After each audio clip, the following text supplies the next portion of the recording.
So we are now we ended last week talking about Lincoln. Lincoln being, of course, such an interesting president on many levels. Now, the next set of presidents is actually, aside from Ulysses S. Grant, who we'll talk about shortly, it's actually pretty uneventful up until Woodrow Wilson. Woodrow Wilson is very eventful in terms of Jewish life. I mean, obviously Theodore Roosevelt and so forth are influential in American life, but in terms of relationships with Jews, Woodrow Wilson is actually just fascinating. So we'll get to that probably next week, because today we'll talk about Ulysses S. Grant. We'll talk about the other presidents of the time briefly, but I also want to paint a picture of what was going on in American Jewish life at this time, because that really affects how that shapes the relationship with presidents, is shaped by what Jewish life is doing, how Jews are doing in the United States. Perhaps the greatest example of this is during the Holocaust, where Franklin Delano Roosevelt did not really do much to prevent what was happening in Nazi Germany. I mean, he said, well, we're trying to win the war and so forth. But the truth was, Jews had very little political power, very little. You know, the Jewish community was pretty quiet, was still, I mean, it was growing, but it was still relatively small. I mean, compared to what it is today. And Jews were not organized in a sustaining, strong faction. Instead, there were a couple of influential rabbis like Stephen Wise and Abba Hillel Silver, but in general, the Jewish community was not well organized. And so as a result, the influence was not nearly what it is today. And so the contours, politics is politics. Politics is about the art of power and using power to achieve things. And so what the situation of American Jews very much shapes how presidents relate to Jews. Are Jews using influence and organizing themselves wisely? If so, Jewish relationship with presidents is fairly good. I mean, obviously there are personal friendships and things like that matter. That we'll talk about that with Harry S. Truman, because that was a huge factor in Truman's decision to recognize Israel. But the broader kind of narrative, the broader idea to keep in mind is that Jewish political relationships with presidents directly reflects the organization and strength of American Jewish life. One kind of clear example of this is that basically the Muslim population in the United States, the Arab, the Arab population of the United States is almost the same as it is the Jewish population. And yet the Arab community has very little political influence. And there's some, but compared to organized Jewish life, it is dwarfed. There's no Arab version of AIPAC, for example. And so the organization of Jewish life is very much a factor in how Jews relate to presidents. So what was American Jewish life like in the 19th century, the late 19th century? Well, the first thing to know is that we were a very small portion of the population. Small, by that time, there were probably, let's say close to 100,000 Jews in the United States. Not very many. It's growing. There was between 1850 and about 1880, about 40,000 Jews emigrated to the United States. So that's pretty good. And they were almost all from Central Europe and Germany. All the Reform synagogues, the large urban Reform synagogues were established at that time. And so there was a community, and that community grew in wealth and stature during that time, significantly. Some of the famous examples are the Lehman Brothers, who started off as cotton merchants in Montgomery, Alabama, and slowly grew their trading business to ultimately banking, and established this kind of the foundation of this German Jewish community. Another one of those is Joseph Seligman. Joseph Seligman is a fascinating, interesting figure, very influential, very close to President Lincoln. The reason Joseph Seligman exerted significant influence is that he helped sell American bonds, Union bonds, in Europe during the Civil War. So the Union needed money to pay soldiers, to buy weapons, to buy food, to sustain an army. And where do you get money from? Well, usually you get taxes and borrowing, just like we sell bonds today. The US government funds itself by selling treasury bonds. And so Joseph Seligman helped fund the Union by selling bonds overseas in Europe. And he was immensely successful in doing that. So that gave him great influence and friendship. And he was a patriot. I mean, it was not just done out of pure profit motive. He was a true patriot. He came, penniless from Germany in the 1840s and started opening a shop, and then brought his brothers over, and sort of the classic immigrant story, and had another brother who went to San Francisco during the gold rush, and so really built a kind of financial empire and used it to promote the Union. And he was actually offered the Secretary of the Treasury position by Ulysses S. Grant, and he turned it down. He didn't want to be involved in that way. And then one of the famous stories about Seligman is that he went to Saratoga Springs to stay at this really upscale hotel, Grand Hotel, I guess it's called, and he was turned away because he was Jewish, and that was a kind of burgeoning sign of this new kind of nativist anti-Semitism. I mean, anti-Semitism had always been there, but it was becoming, as the Jewish population grew in numbers and in influence, anti-Semitism rose, jealousy, whatever it was. So that was kind of a famous story. It was reported in the newspapers and so forth. So it's a small community, but it's growing in influence. And then there's a massive shift in the American Jewish community. And that massive shift comes about two key factors. The first is the sort of birth of Reform Judaism. So, I mean, it had already been in existence. There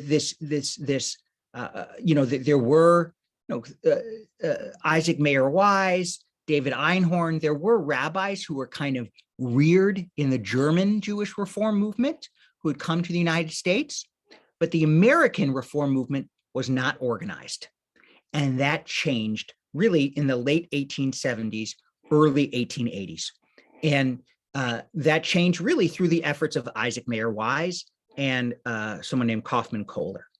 And what they did was they said, we are going to create an American Judaism, they're very patriotic. Jews of that era were extremely patriotic. So Isaac Mayer Wise said, we are going to create an American Judaism. We're going to have our own prayer book. And the prayer book was called, Minhag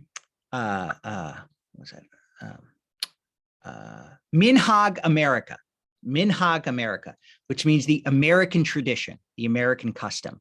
That was the name of the prayer book that Isaac Mayer Wise wrote.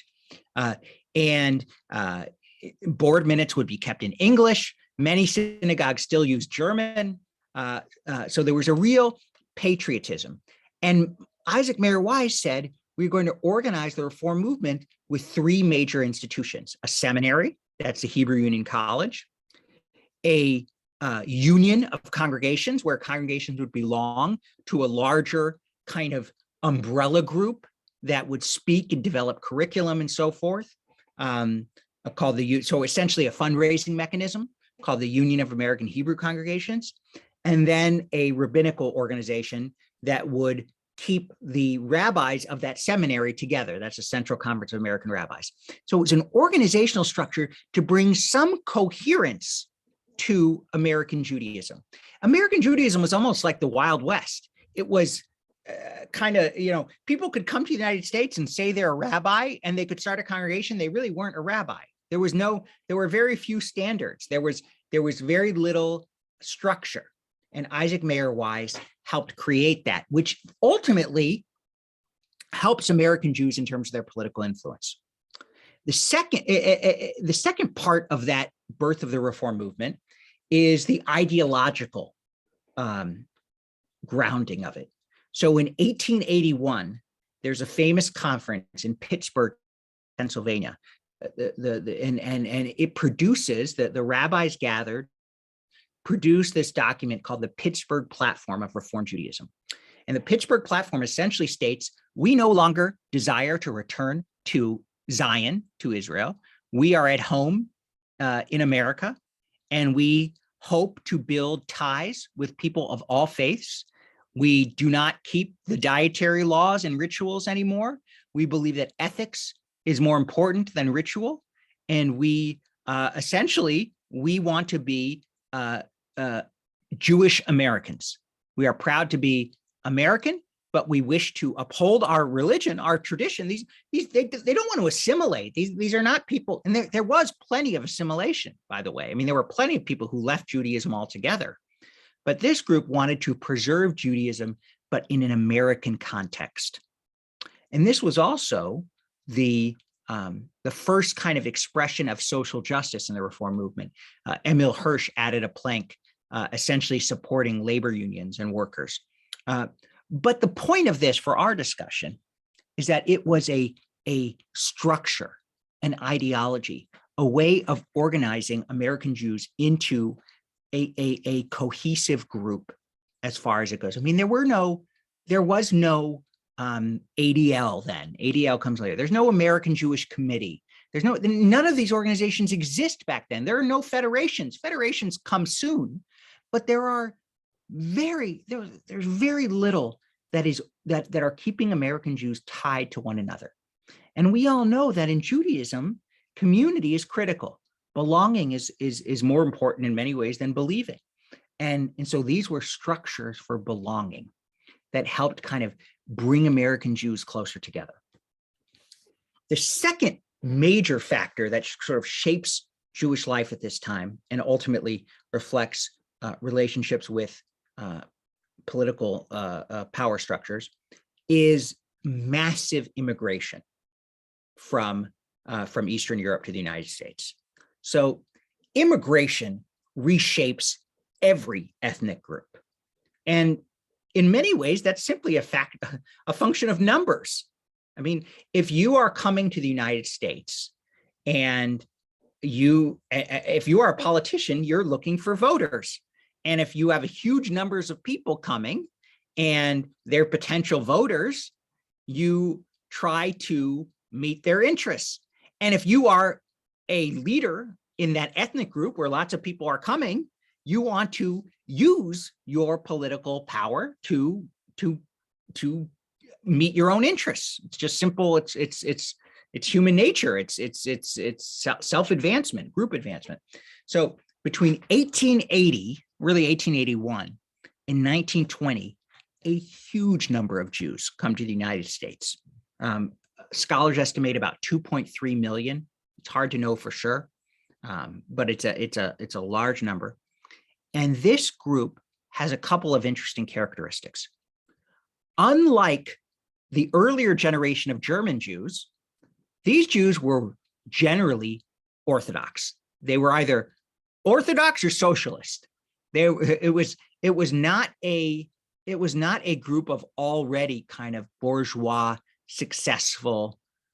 And I don't want to say successful because plenty of German Jews came, they were penniless, but many of the German Jews who came at least had some sort of secular education, had some sort of modern accoutrements.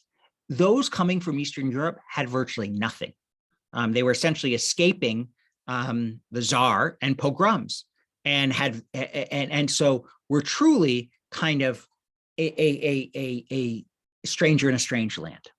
So this was a different, it was a different type of immigrant. I want to think of it that way. And so that number, that sort of huge amount of immigrants totally reshapes American Judaism. Simply, I mean, think about it. If there were 40 or 50,000 German Jews in the United States, and suddenly there are 1.5 million Eastern European Jews, who's going to shape the tenor of Jewish life? So this creates a little bit of a culture shock, but ultimately, for our purposes, it creates a shift in the influence centers of American Jewish life. So before this huge tidal wave of immigrants, generally influence in American Jewish life was kind of exerted through a few powerful individuals, people like Joseph Seligman, people like Uriah Levy. That was really the kind of way of relating to political powers. Just, another famous one, Oscar Strauss, who died on the Titanic. He was another person who had sort of personal influential relationships with American presidents. As the Jewish population shifts, the organization of Jews into political parties and the kind of essentially the creation of voter blocks reshapes American Jewish influence. It happens everywhere. It happens famously in New York, where Jews really are overwhelmingly Democrat. By the way, too, most German Jews were Republican. Now, the Republican Party of that era was different than the Republican Party of today. In general, I mean, Lincoln was a Republican, as we know. But generally, that group of German Jews generally sided with Republican candidates who believed they were generally more pro-freedom, were generally more friendly to business, where Jews were involved, and that German Jewish population was overwhelmingly in business. So there was generally a kind of deeper connection to Republican Party.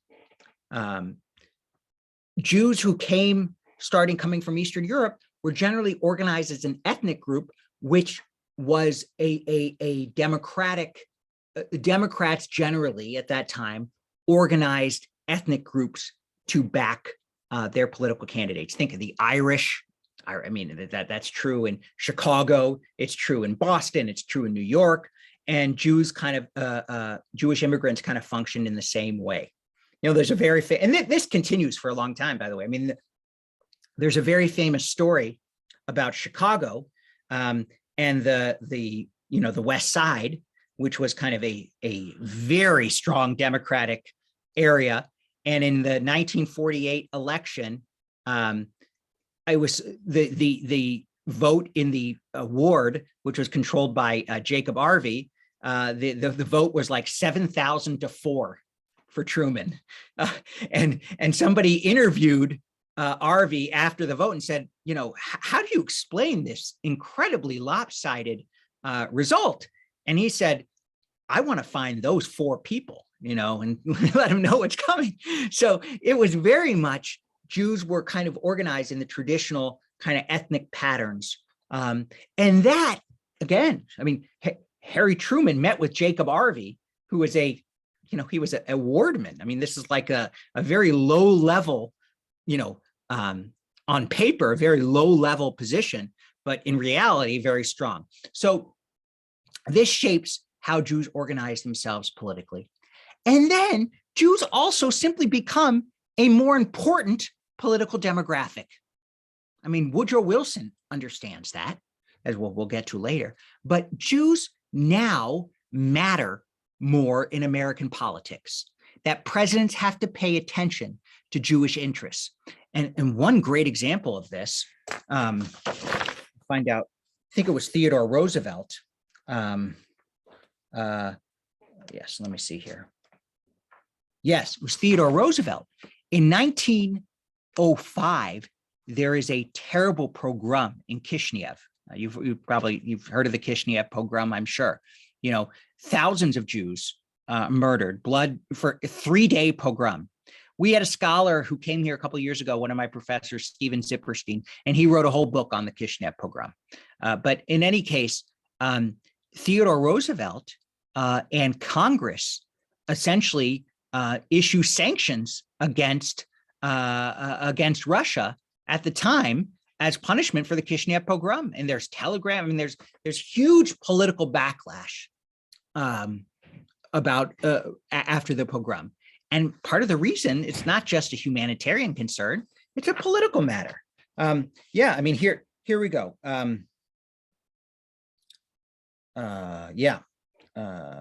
Interesting. The leading figures of American Jewry, still at that time, mostly German Jews, were relatively silent.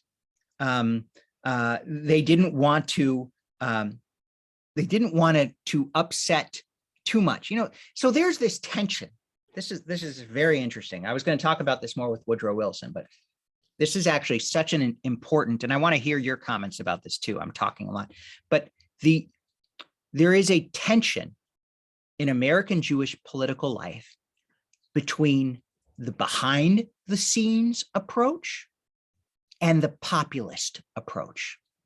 So the behind the scenes approach is the classic, generally more associated with influential German Jews, where if you need to get a matter handled, you quietly go to the important political figure, be it a president, be it a senator, be it whoever, and you quietly make arrangements. You say, we will do, you essentially use political influence quietly behind closed doors and get the results you need, but compromise and don't make a big deal out of it. That was the classic approach of somebody like Louis Marshall. It's very interesting. Mayor Sulzberger, who, you know, the New York Times family. So don't draw too much attention to yourselves. Simply exert necessary influence quietly. Versus the let's have a march and let's have a petition and let's truly demonstrate our numbers and power.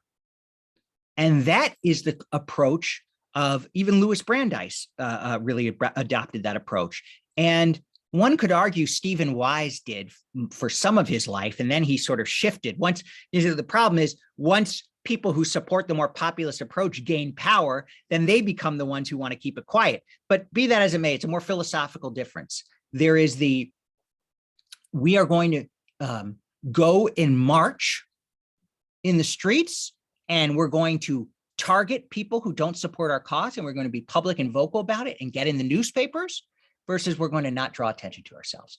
And that, by the way, that still exists today. There are those who believe that power is best exerted quietly, in that we should never show disagreement in public, right? So this was the classic approach of the pro-Israel lobby, really up until, in some ways, the founding of J Street, one could argue is the first serious breach of that, although there were earlier breaches, but that's the first really successful breach, one could say. But there is the idea that we don't really air our dirty laundry in public. If we are going to go and speak, we do it as one voice. That's why the Conference of Presidents of major, so there's an organization, we're going to talk about this later. There's an organization in American Jewish life called the Conference of Presidents of American Jewish Organizations. And this is a group that's essentially the presidents of all the presidents, or it's a council of all the presidents of Jewish organizations. And that group elects a president. So some people call this person the king of the Jews, right? So this is the person who is the president of the Council of Presidents. And that person was meant to be the kind of liaison, get stuff done quietly behind the scenes. And that's one approach. The other is much more, let's go march, let's gather together. Now, they're not mutually exclusive, but they're generally different styles. What do you think? What Which approach do you prefer? And have you seen that tension play out? The tension between let's do things quietly, not air our dirty laundry in public, versus let's get out on the streets. What do you think?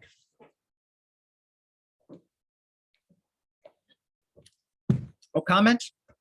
Okay. I would say at this time, you got a comment, Neil? All right. I got questions. Yeah. This gets a little away from the relationship with American presidents, but why Cincinnati for all of these, Jewish organizations? To me, it is away from the majority of the population and from where the power is. And I also have another question about, there obviously was a split between Reform German Jews and Eastern European Jews at that time. And when did that come into play? These are two great questions. I'm glad you asked them, and I'll try to sort of shed some light. Okay, so Cincinnati was essentially when the Hebrew Union College and the Union for American Hebrew Congregations, that was like when Cincinnati was sort of at its peak of population and importance, essentially. Then that declined. But the reason it was sort of seen as the capital of the Midwest. It was seen as a place where people would trade. There'd be a lot of travel, and that the population was rapidly growing. It was sort of seen as the West, but as kind of the in some ways, St. Louis, is a similar trajectory. These are two cities that are seen as kind of gateways to the West. Cincinnati has the advantage of sort of being Southern as well. And so it was immensely important. I think it was the 7th largest American city at that time. This is around 1870 to 1880. It also had a large German Jewish population. There were large German generally population, but a lot of German Jews ended up in Cincinnati because there was good business. And in some ways, it would have made sense that the climate is better than it is in Chicago. But what happened is Chicago kind of sucked up all the energy that was going to Midwestern cities like St. Louis and Cincinnati for a couple reasons. First was the railroad. The Stephen Douglas, the senator, succeeded in essentially making Chicago the hub of rail lines. And then after the Chicago fire, Chicago rebuilt so quickly and essentially became, it was really after the fire that Chicago surpassed all the other Midwestern cities. So it was sort of a bad bet in many ways to kind of bet on Cincinnati, but you could see at the time it looked good. In hindsight, it wasn't.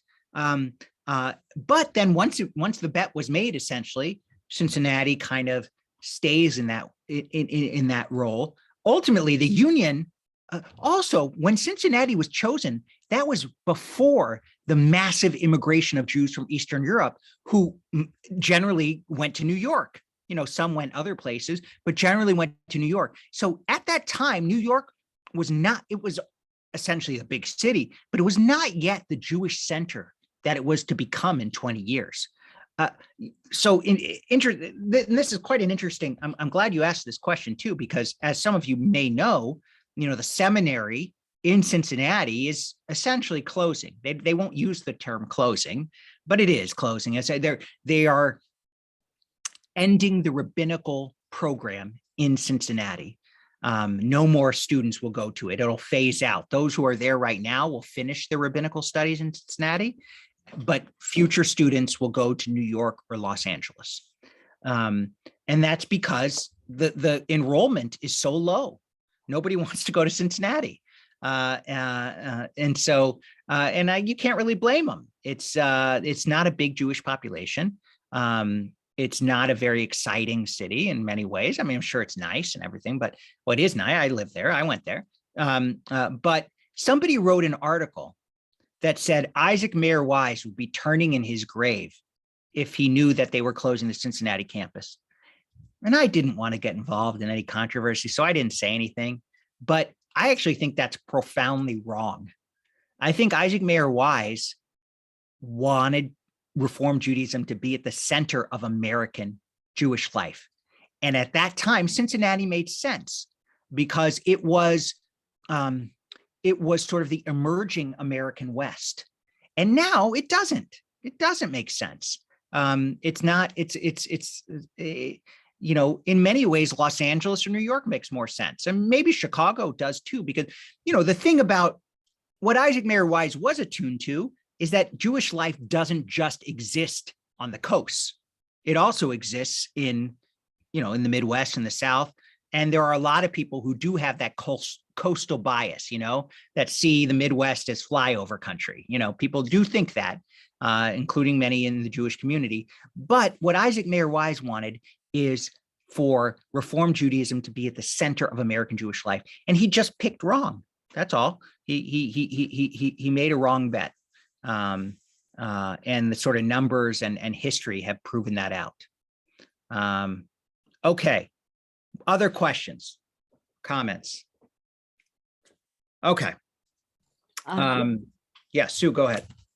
Rabbi, when you were talking about the tension between the Eastern European and the German Jews, I had this experience with my family. My grandmother's family always said they were German Jews. They were from Germany. They weren't. They were from Russia. Yeah. And I only found that out actually after my grandmother passed away. That's fascinating. I mean, I was in my mid-30s, and a cousin of mine did some research and everything and found out they were Russian. It's fascinating. But they always said they were German. And that was because they were a little bit snobby. Yeah, and I mean that, yeah. They wanted to be associated with the German Jews. That's fascinating. Absolutely. And not uncommon. I mean, essentially, Reform Judaism is founded by German Jews. And that conservative Judaism is essentially founded by people who didn't feel that they belonged in Reform synagogues. Right. And my family was always in Reform synagogues. My mother was confirmed in a Reform synagogue. So that makes sense. They wanted to fit in. I mean, they wanted, and which is so interesting. By the way, the conservative movement is essentially founded by Reform Jews who didn't want Eastern European immigrants in their synagogues. Yet the founding board of the Jewish Theological Seminary were all German American Reform Jews who said, okay, it was actually, we laugh about it now and I laugh about it, but it was actually an act of benevolence. They said, we want to help. Our synagogue will be too much of a culture shock for this group because they'll think they're in a church. So we want to create an American traditional Judaism for Eastern European Jews. And they're not going to feel at home in our synagogues, you know, they don't like the organ and all this. So we're going to create a new movement. And so it was essentially started by German Jews. Now, what happens is this tension exists all the way through American Jewish history. I mean, it's virtually non-existent now, but ultimately what portends its doom is that Eastern European Jews are immensely successful. They essentially, they're one generation, they come to the United States and they ultimately, because of their numbers, because of their drive, because of their industriousness, they essentially ascend in American life. And there's tons of intermarriage between German and Russian Jews. And that essentially eliminates the difference. I mean, even after World War II, the difference declined significantly. And then, you know, even here in Chicago, you had the Standard Club and the Covenant Club. The Covenant Club closed. There was no need for it anymore. It's not like the Standard Club is looking at your, you know, pedigree like it might have 100 years ago. So those distinctions collapse, but they were very, very profound and clear at the end of the 19th century and beginning of the 20th century. It's still interesting today. Yeah, Marilyn. Yes, you were you were talking about Theodore Roosevelt, and I wasn't sure the pogroms, was that the Russian and the Japanese war? Were you talking That was about? part of it. Yeah, Okay. that wasn't during the war. This was separate, but Okay. in some ways, Theodore Roosevelt had to balance. He didn't really want to speak out about the pogrom because he didn't want to upset Russia too much because they were in that war with Japan. But he had to because of the pressure from American Jews. So essentially, American Jews flexed their muscle, to the degree that it was there, that saying, you better do something about this. These are our brothers and sisters. So I had read once that because he helped put an end to that war, he won a Nobel Prize for that. Mhm. And he took some of his own funds. He was one of the first presidents who took his own funds and gave it to the National Jewish Welfare Board. That's possible. Yeah, I read that he contributed his own money. And then talking about, Sue brought up her ancestry. My great-grandfather was a cobbler, and the Russians wanted to take him with them during that particular period, so that he could fix the horses, the hoofs, the saddles, but he felt that he was too old to go. So he told them, I'll send my son. And so he sent my grandfather, and my grandmother was 13 and she was going to have her first child. So he pleaded not to go, but they threw him up, onto the stagecoach, and they carried him off. And he did fix, for as long as he could handle, the saddles and the hoofs, and did what he could do. But he was so disgusted and saddened by watching the pogroms that he literally ran away on foot. Wow. And he escaped so that he wouldn't have to help the Russians. And so he escaped and eventually got to the United States, and got my grandmother here, and earned enough money. He finally came to Chicago, but through New York and that whole process. But he lived during that time. It's amazing link to history. Theodore Roosevelt's right. His great grandson, you're not going to believe this, but it's true, is a rabbi.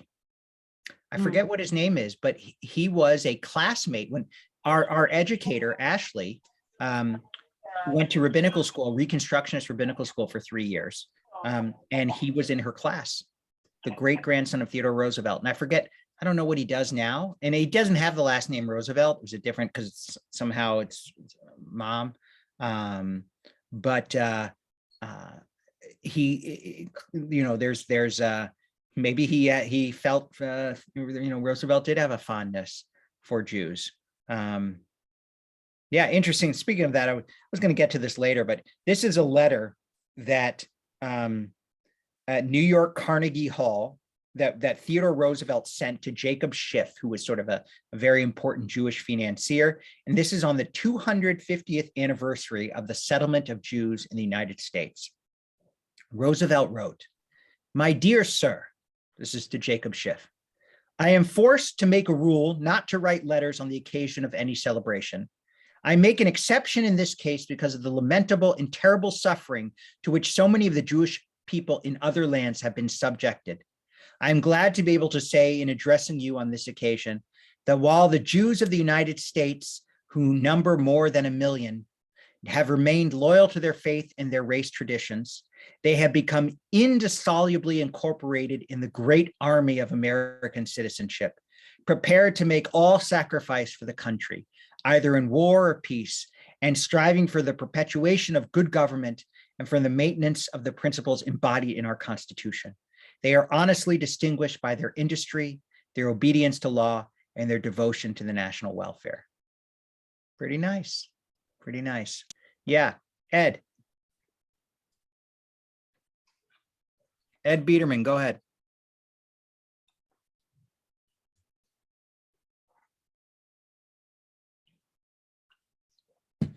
We can't hear you. Unmute, Ed. Unmute. Oh, we're all unmute. Oh, no, I can't.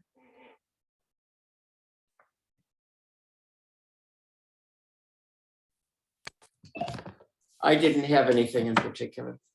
Oh, okay. All right, then we'll keep going. Let me talk about Ulysses S. Grant. So Ulysses S. Grant gets a bad rap from American Jews, primarily because of Order Number 11, which I talked about a little bit last week.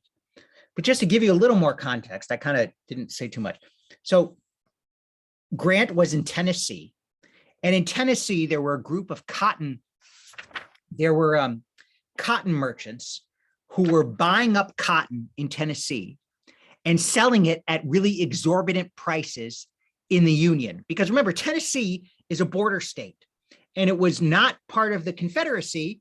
So there were a lot of Union people there, but the North, the Union, didn't have enough cotton because most of the cotton, production is in the South. So cotton was at a premium. So there were speculators who were going and buying cotton for 10 cents and then selling it in the North for 60 cents, the same cotton. And so it was awful, it was terrible. And there were Jews and non-Jews who were doing this. But somehow, here's from 10 cents a pound in December 1860, the price of cotton jumped to 68 cents a pound in December 1862.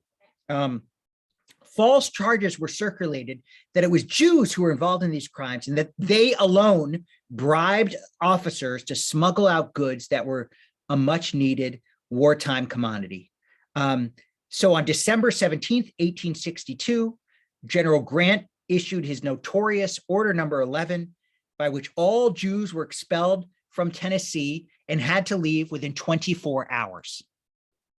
Else, if they came back, they would be immediately arrested. So the Jewish community responded very quickly, and 3 Jews went and sent a telegram to President Lincoln and said, this is ridiculous, this isn't true. And then on January 3rd, 2 brothers, the Casco brothers, who were merchants who knew President Lincoln, met with Lincoln, and Lincoln had not even heard, he claimed, who knows whether it's true, Lincoln said he'd never heard of this order. He'd never heard of it. And so they produced a copy of it, and then Lincoln immediately revoked it. And so so essentially it was it lasted, a month maybe. Historians still don't know whether Grant did it, unilaterally, or whether Lincoln knew about it. Nobody really knows, but it only lasted for a month.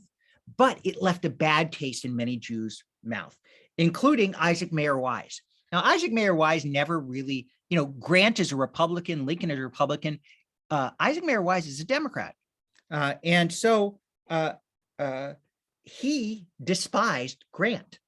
And so in 1868, Isaac Mayer Wise encouraged Jews to vote against Grant when he was running.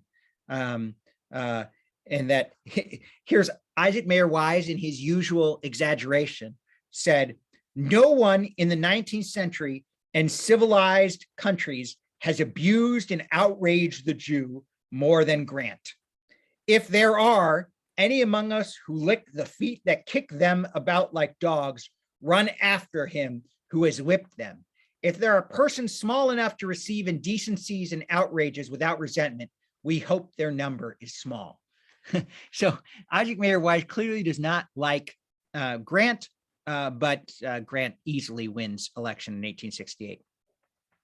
And yet, Grant appoints more Jews to political offices than any president before him. It's quite interesting. And in 1869, Grant appoints a Jewish ambassador to Romania, which was a big deal. Especially sending where there is anti-Semitism, to send a Jewish representative to say, the United States values Jews. And Grant ultimately has very close relationships with influential Jews, especially Joseph Seligman. I mentioned earlier how Seligman sold a lot of bonds during the war for the Union. Seligman also, one of the early places where Seligman had a store was Sackett's Harbor, New York. This was in the 1840s and 1850s. It happened to be that a young general named Ulysses S. Grant was stationed in Sackett's Harbor at that same time. And he would frequent Seligman's shop, and they became friends. So the two of them had known each other for 20, 25 years. And Seligman was very much attuned to Jewish interests and Jewish life. So the fact that that relationship existed, this is another great example of how relationships matter and we're going to get to that even more later, because it has a huge influence. But there is this, again, it's a tension.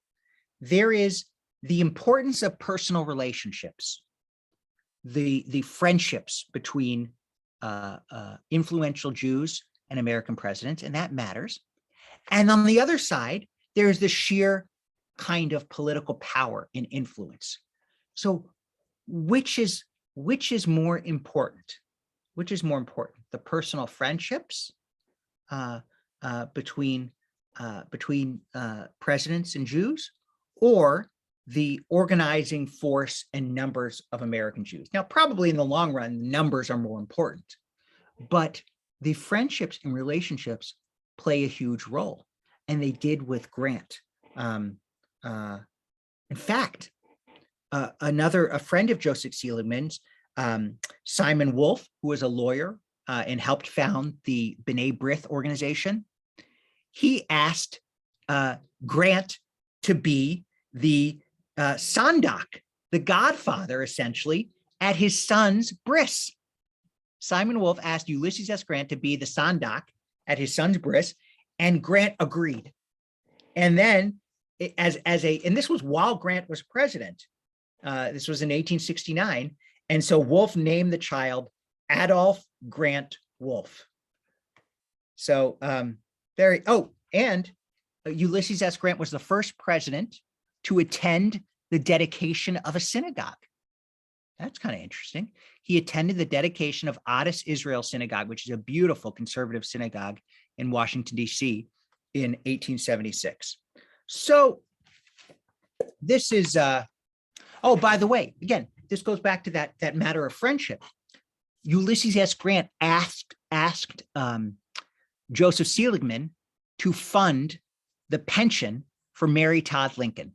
So Mary Todd Lincoln, after her husband was assassinated, didn't have any money, and the government didn't really have much money, and there was no provision where the government just couldn't decide we're going to, there were no laws providing for, there's no Social Security, there's no presidential, pension, and yet she, was a prominent figure. So Grant said to Seligman, "Can you provide for her until she dies?" And he said, "Absolutely." And he sent her $3,000 a year for the rest of her life.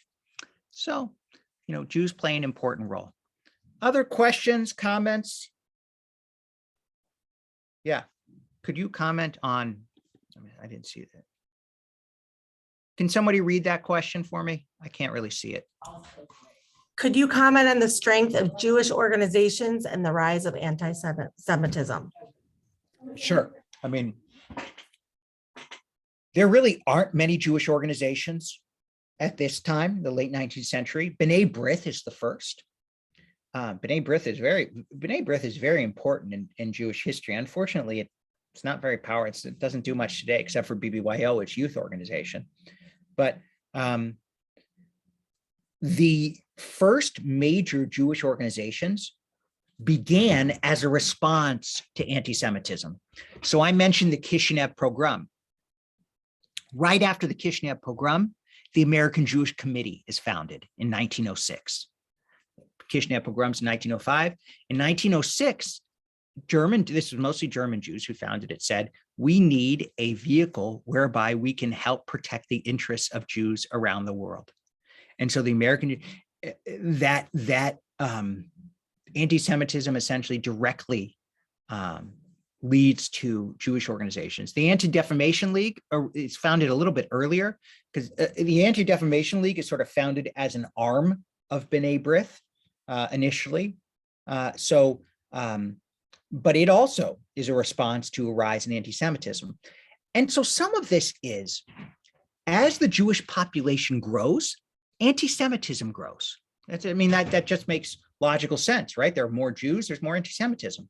And so really, these Jewish organizations are created in lockstep with the rise of anti-Semitism.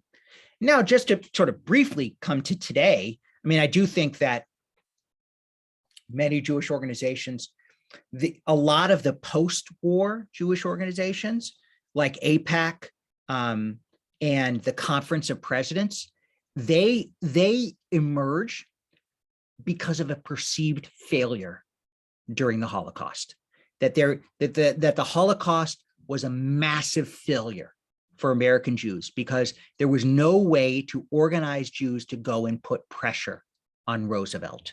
And we just did not have that political muscle.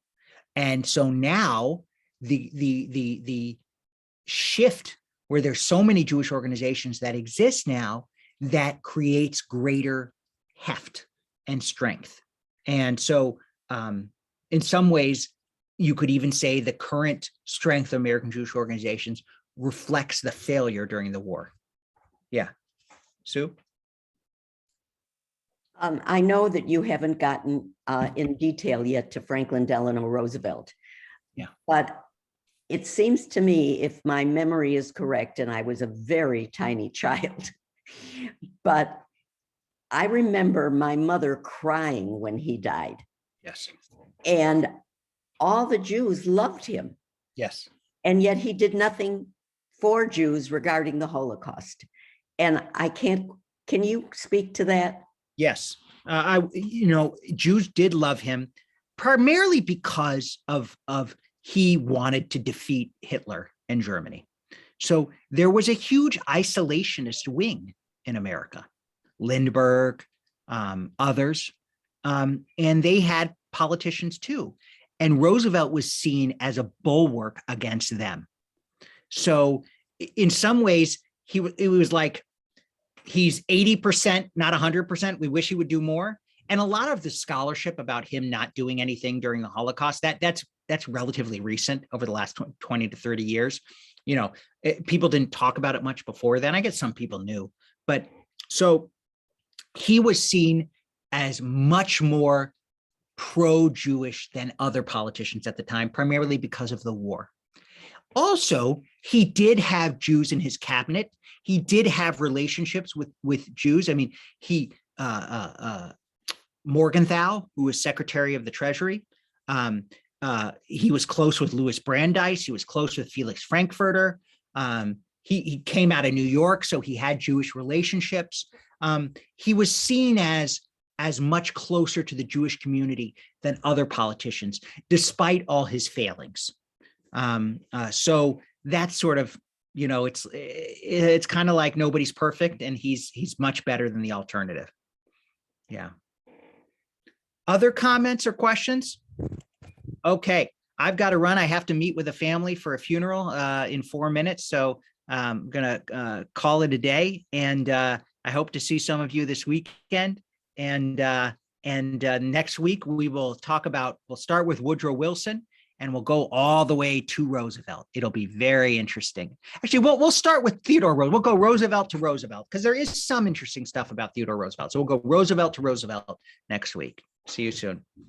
Thank you, everybody. Have a good day. Thank you. Bye. Bye.